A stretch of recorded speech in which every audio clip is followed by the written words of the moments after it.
अबू सुफियान मक्का की तरफ एक बड़ा तिजारती काफिला ले जा रहा था। काफिले में 50,000 सोने के सिक्के और बेशुमार माल व असबाब मौजूद था, लेकिन एक बड़ा मसला यह था कि मक्का पहुंचने के लिए उसे मदीना के करीब से गुजरना ज़रूरी था, जहां मुसलमान काफिले को रोकने की तैयारी कर चुके थे। अबू सुफियान को खबर मिल चुकी थी कि मुसलमान काफिला लूटना चाहते हैं। रुको रुको, ये कैसे मुमकिन है?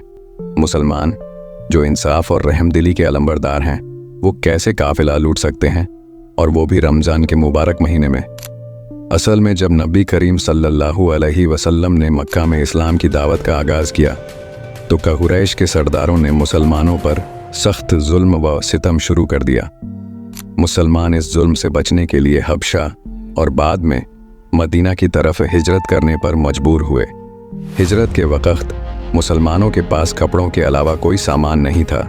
मक्का वालों ने उनकी सारी चीज़ें, कालीन, माल, उनकी चांदी और ये सब दमिश्क ले जाकर बेच डालेंगे। और यह वही काफिला था जो मक्का वालों ने मुसलमानों की जायदादें बेचकर हासिल किया था जब वो हिजरत करके मदीना चले गए थे।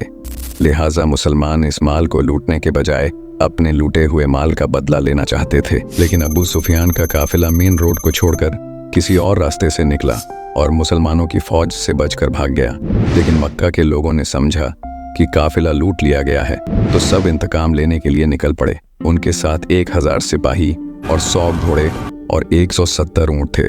रास्ते में उन्हें मालूम हुआ कि काफिला सही सलामत वापस आ रहा है, लेकिन कुरैश के सरदारों ने फैसला किया कि अब मुसलमानों का हमेशा के लिए खात्मा करके ही वापस जाएंगे। चुनांचे कुरैश का लश्कर मदीना की तरफ बढ़ा और बद्र के मकाम पर पड़ाव डाला। मदीना में कुरैश की फौज की आमद की इत्तला मिली तो आप सल्लल्लाहु अलैहि वसल्लम ने सहाबा किराम से मशवरा किया और जंग के लिए निकल पड़े। मुसलमानों के साथ 313 सिपाही, 70 ऊंट और 2 घोड़े थे। मुसलमानों के पास लड़ने के लिए पूरे हथियार भी नहीं थे। 1000 कुरैशी जवान, जिनमें से ज़्यादातर सर से पांव तक जंगी लिबास में थे, वो इस ख्याल में थे कि वो सुबह होते ही इन मुट्ठी भर भूखे प्यासे लोगों का खात्मा कर देंगे। मगर कुदरत को कुछ और ही मंजूर था।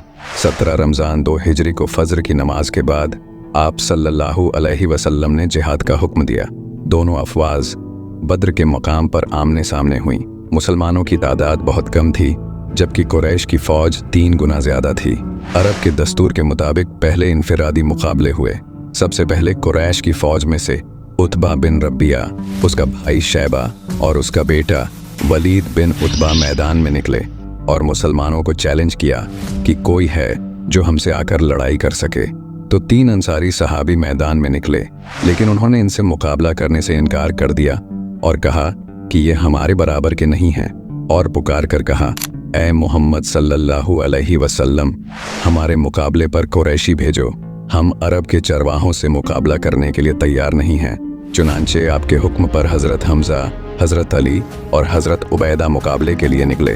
मगरूर कुरैशी सरदारों ने उनके नाम पूछे और कहा, हाँ, तुम हमारे टक्कर के हो। मुकाबला शुरू हुआ।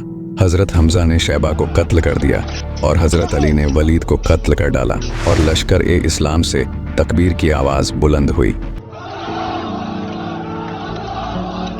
इस दौरान में उतबा और हज़रत उबैदा ने एक दूसरे पर भरपूर वार किया और दोनों जख्मी होकर गिर पड़े। हज़रत अली उतबा की तरफ लपके और तलवार के एक ही वार से उसका काम तमाम करके हज़रत उबैदा को लश्कर में उठा लाए। कुरैश ने अपने सरदारों को यूं कटते देखा तो एक साथ सबने हमला कर दिया। मुसलमानों को मालूम था कि उनकी फ़ौज दुश्मन की फ़ौज के मुकाबले में बहुत कम है, इसीलिए उन्होंने डिफेंसिव स्ट्रेटजी अपनाई।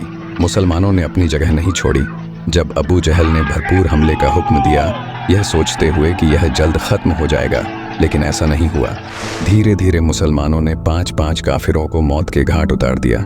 काफिर फौज पीछे हटने लगी और परेशानी में थी कि वह तादाद में 3 गुना ज़्यादा होने के बावजूद मुसलमानों को उनकी जगह से नहीं हटा पा रही। इस दौरान मुसलमानों ने अपनी सफ़ों में नए सिपाही खड़े कर दिए। अबू जहल ने फिर से भरपूर हमले का हुक्म दिया, लेकिन फिर वही हुआ। काफिरों की फौज पीछे हटने लगी और इस बार मुसलमानों ने उन पर जवाबी हमला कर दिया। काफिर फौज बद्र को छोड़कर हर तरफ से भागने लगी और अबू जहल मारा गया। इस जंग में कुरैश के बड़े बड़े सरदार मारे गए।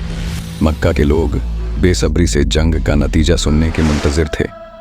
कुरैश को पिछले 60 सालों में कभी इतनी बड़ी शिकस्त का सामना नहीं करना पड़ा था। तकरीबन 65 साल पहले कुरैश ने अबरा की 60,000 फौज को शिकस्त दी थी, जिसके बाद पूरा अरब उन्हें अपना लीडर तस्लीम करता था। लेकिन इस जंग में कुरैश सिर्फ 313 लोगों से हार गए थे। जब शिकस्त खाए लोग मक्का वापस आए और उन्होंने जंग की खबर सुनाई तो शुरू में किसी ने यकीन नहीं किया। यह सुनना मुश्किल था कि कुरैश हार गए हैं, लेकिन जल्द ही सबको एहसास हो गया कि यह सच है और कुरैश न सिर्फ जंग बल्कि अपनी इज्जत भी खो चुके हैं। जंग बद्र से पहले अरब के लोग मोहम्मद सल्लल्लाहु अलैहि वसल्लम को एक कमज़ोर और बेसहारा शख्स समझते थे, जिन्हें उनके ही लोगों ने शहर बदर कर दिया था। लेकिन जंग बद्र के बाद मोहम्मद सल्लल्लाहु अलैहि वसल्लम को पूरे अरब में एक अजीम फौजी जहन और बादशाह के तौर पर देखा जाने लगा, क्योंकि उन्होंने एक बड़ी फौज को शिकस्त दी थी। फतह की खुशखबरी जब मदीना पहुंची तो मुसलमान खुशियां मना रहे थे। हर तरफ जश्न का माहौल था। एक मगरिबी मुअर्रिख के अल्फाज हैं, बद्र से पहले इस्लाम महज एक मजहब था, मगर बद्र के बाद वह मजहबी रियासत बल्कि खुद रियासत बन गया।